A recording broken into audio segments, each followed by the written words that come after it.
Hey guys, and welcome back to episode 49 of All the Mods 10. Now, in the last episode, I was able to craft up everything except for the Wither Skull Scroll.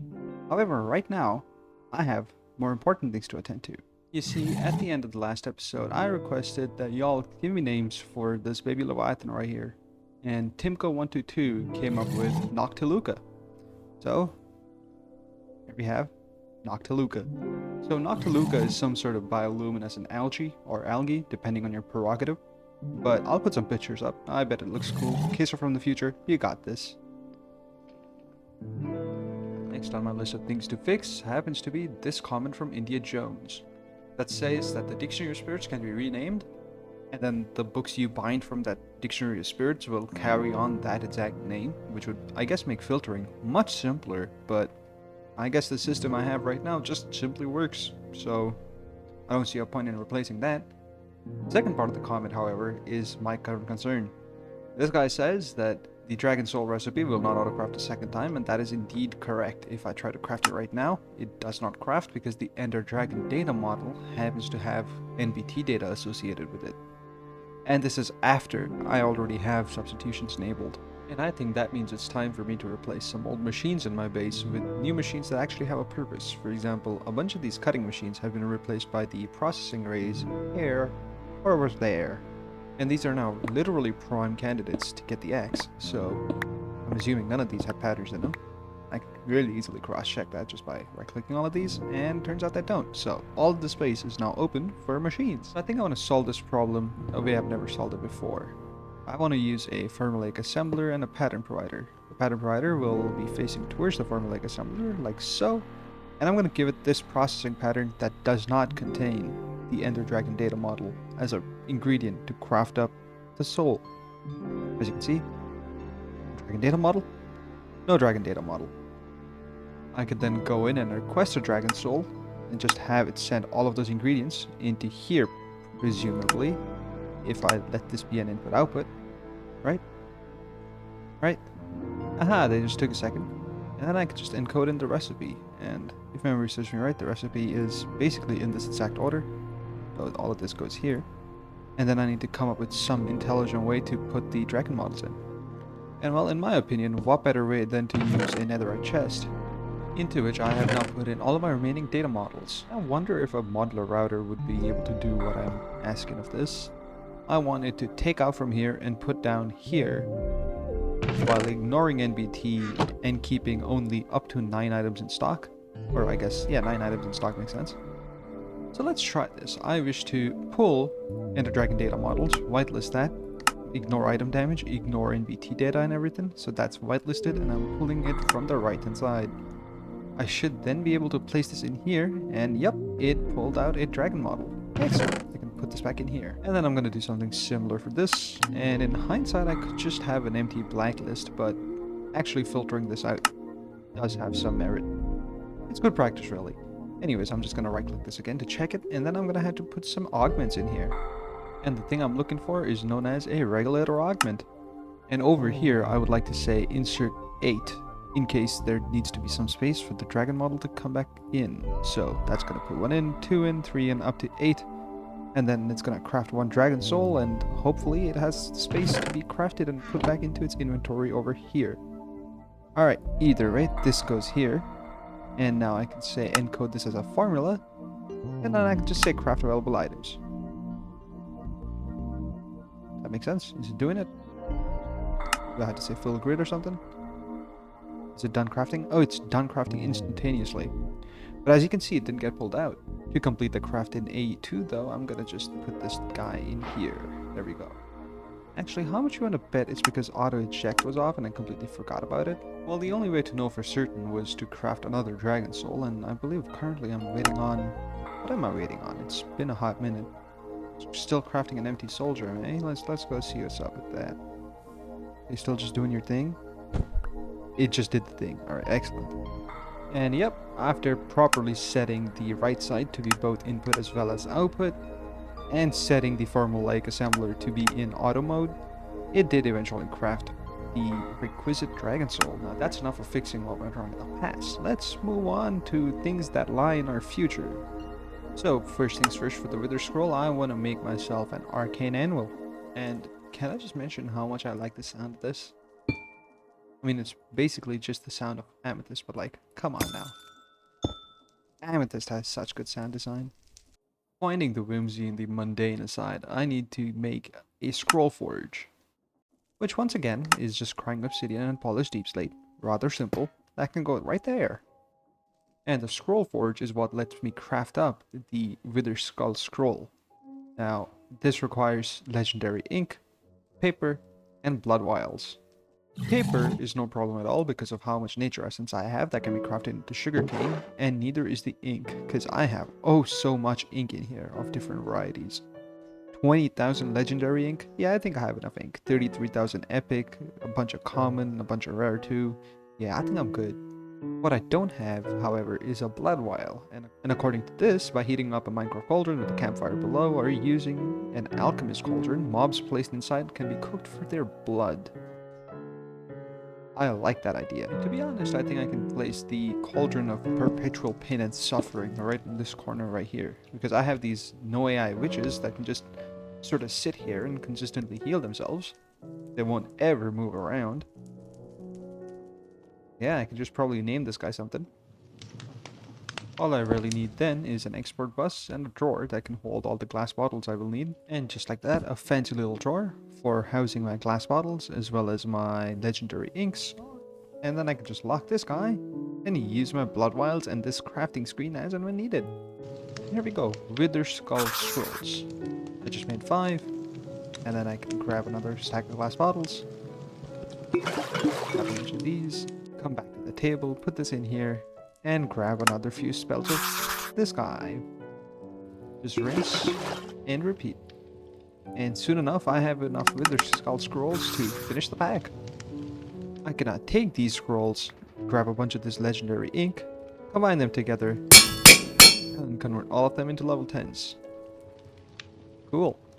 And you know, of course I didn't forget to put a roof on it. But yeah, this is now done. I now have everything I need to make Wither's compasses. I have stashed away a barrel of Wither predictions for long enough, and today's the day to use them. Now, I don't want these to be a part of the main network because the moment these go into the network, all of these prediction places, what are they called again? Loot fabricators, which have auto exports with some sort of prediction, will just eat all my predictions. And I don't want that happening. So there's going to be another simple crafting like this. For this setup, I'm probably going to get rid of that pattern provider as well and use a molecular assembler. I'm also going to have to go back and take out this withering soul recipe, and this is going to live in there. What I also need to do is take a copy of this recipe and remove the wither predictions from this bad boy and make this a processing recipe. The processing recipe goes in the pattern provider, and it's going to provide everything except the predictions into this molecular assembler right here. And then I can use something like an ultimate pipe or something along those lines to just move all those predictions in. Because that's just really all I need here. And sure enough, a little bit of configuring later, 4 of those predictions have ended up in there.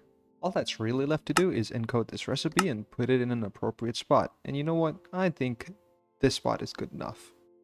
So now if I request this and it gets crafted, it means I did something correctly. It seems like it's doing it. There it is.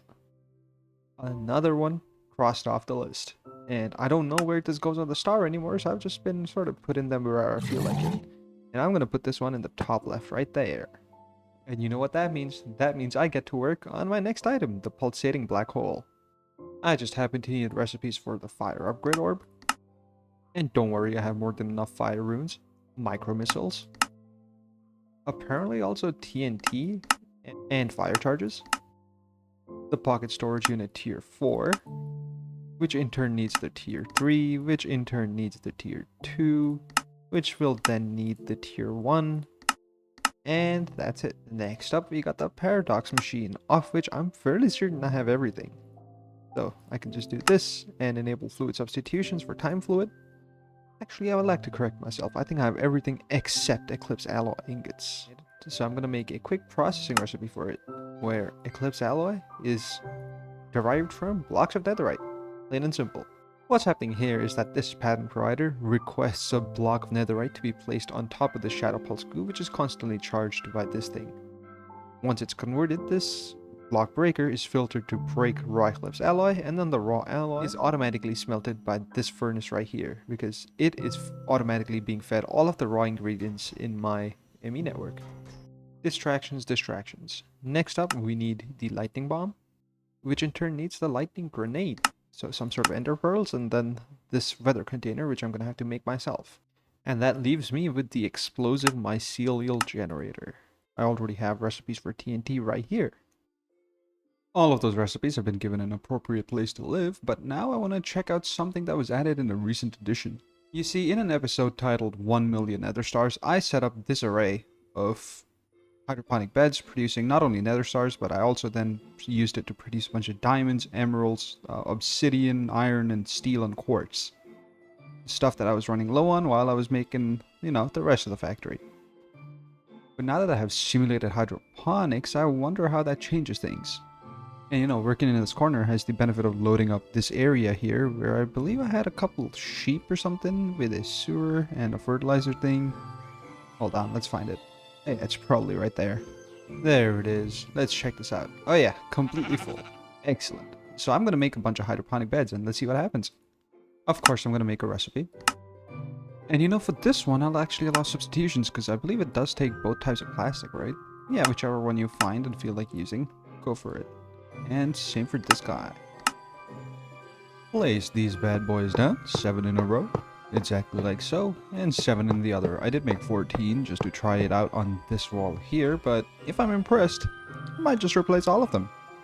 Now this does mean that I need 14 simulation, whatever, doohickeys processors.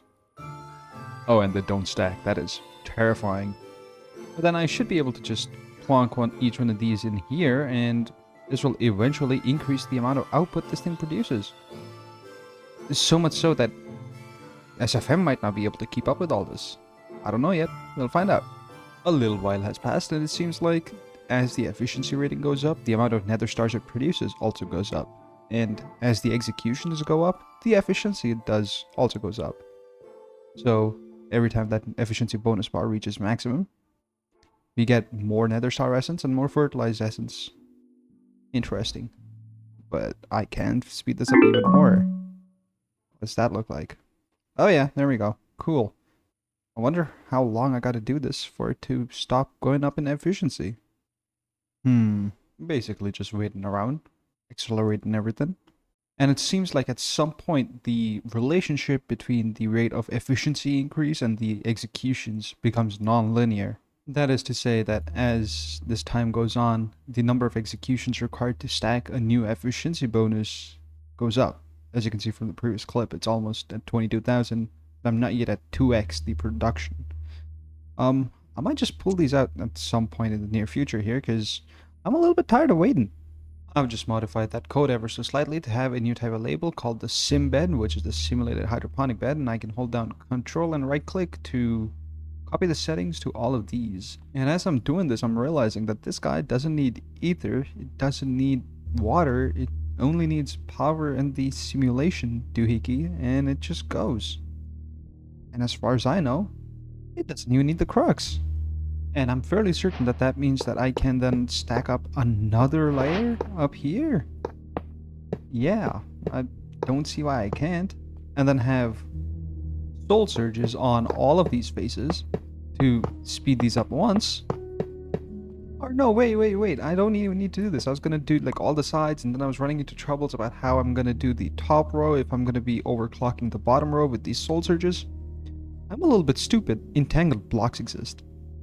Really quickly, I've made myself an Enderium bee with a lead bee and a diamond bee, and I have also started renaming the hives to item hive for the hives that give stuff back to AE2.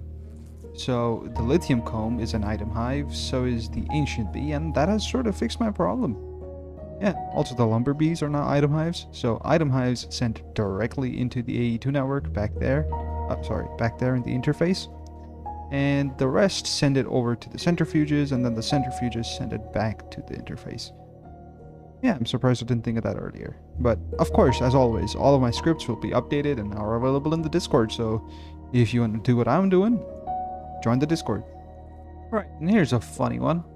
I am currently farming tons of diamond essence, and this was the pattern that was crafting my diamond essence into diamonds. Where's my diamond essence going? Oh wait, this is an overflow destruction card. Alright, so that was a facepalm and a half. Let me explain what happened. This was set to keep 31,000 diamond essence, and only after 31,000 diamond essence, start crafting the essence into diamonds. The overflow destruction drive behind me somewhere has a priority over the quantum crafter, and so all of my diamond essence was going into the overflow destruction drive and getting destroyed before it could trigger the quantum crafter. I feel stupid right about now because I was incredibly short of diamonds when I went on to craft me my 28. Yeah, now it's okay because I have the diamonds, but I didn't even have 1,000 diamonds and I was really concerned. That was an interesting one. And it does seem like 40,000 is the golden number to get 2 times the efficiency. I missed one in the top row there, so that's this one, and as you can see, this one has not yet hit 2x. But we can speed it up just ever so slightly and give it a little bit of motivation to go on and give me 2x. I think I don't need these old hydroponic beds anymore, so I should just be able to take these down. I just want to make sure I don't break the things I don't wanna. So all of these can also go away. And yeah, I get to recycle all of these. I guess I'll show off what I was thinking with just 14 entangled blocks while I get more ender pearls and diamonds farmed up. That's gonna be this bottom row. First things first, I just gotta give all of these their upgrades. And then give each and every single one of these their hydroponic simulation cards. All of them are now at least 2x. And each and every single one of these gets their seeds. And now, due to unforeseen circumstances, all of these are going to get their soul surges back because apparently you can't soul surge through entangled blocks. I ended up setting up an entire wall of entangled blocks with soul surges on them in this room right here, and it didn't work. So I've had to then come back here and link this for power as well as items, and I'm going to just use the soul surges right here. It's not going to be the most efficient thing on the planet, but you know what? I'm okay with that.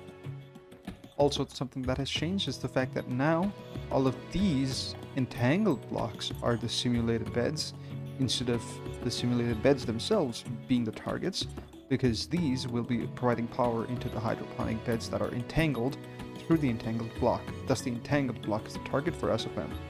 I hope that makes sense.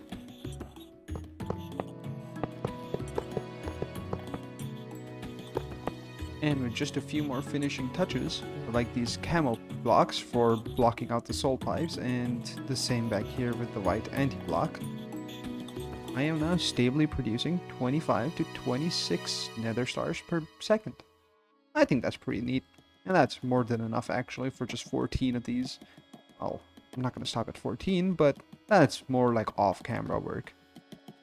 Because this has been KSAW from All the Mods 10. And I'll see you in episode 50, the big 5-0. Perhaps I even get the last ingredient for the ATM star in that episode. Who knows? You'll have to just like and subscribe, and wait till you see me next time. Peace out, everybody.